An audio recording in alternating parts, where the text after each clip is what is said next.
त्यांना मराठी माणूसच नकोय. अरे आपले गडकरी साहेब जरी वेगळ्या पक्षात असले तर गडकरी साहेब चांगले, आपल्याला मदत करतात, सुडाचं राजकारण करत नाही. ही दिल्लीवाली फक्त सुडाचं राजकारण करतात. आपण इतके वर्ष सत्तेत राहिलो, कधी कोणाला त्रास दिला का हो? याचं दुकान बंद कर, याची फॅक्टरी बंद कर, याला दम दे, कधीच केलं नाही आणि कधी करणारही नाही. कारण का सत्ता ही तुमची सेवा करण्यासाठी असते. मी तुमची लोकप्रतिनिधी आहे. तुम्हाला अभिमान वाटेल तुमच्या बहिणीचा.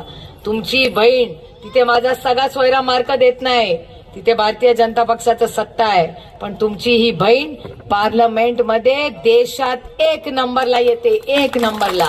सलग 8 वर्ष संपूर्ण देशात तुमच्या लेकीचा नंबर 1 आहे.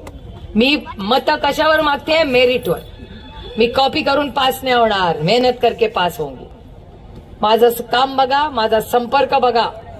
आणि काही लोक म्हणतात टीका करतात माझ्यावर, पण हे बघा, मी बोलण्याची जर माझी ताकद आहे तर ऐकण्याची पण ताकद माझ्यात असली पाहिजे. त्याच्यामुळे विरोधक बोलू दे, माझा काय प्रॉब्लेम. मी सत्यमेव जयते.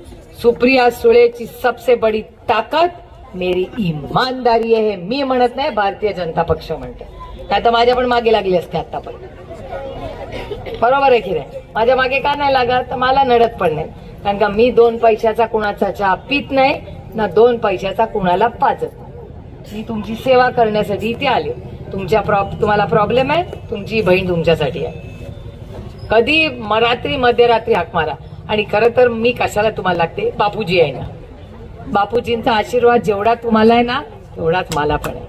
त्याच्यामुळे बापूजींबद्दल, बापूजी या संपूर्ण भागामध्ये, आपल्या शहरामध्ये बापूजींचं खूप मोठं, त्यांच्या कुटुंबाचं खूप मोठं योगदान आहे. आणि बापूजी की त्या आता नगराध्यक्ष राहिल्या या आपल्या बारामतीच्या. आणि या सगळ्यांनी विकास झाला.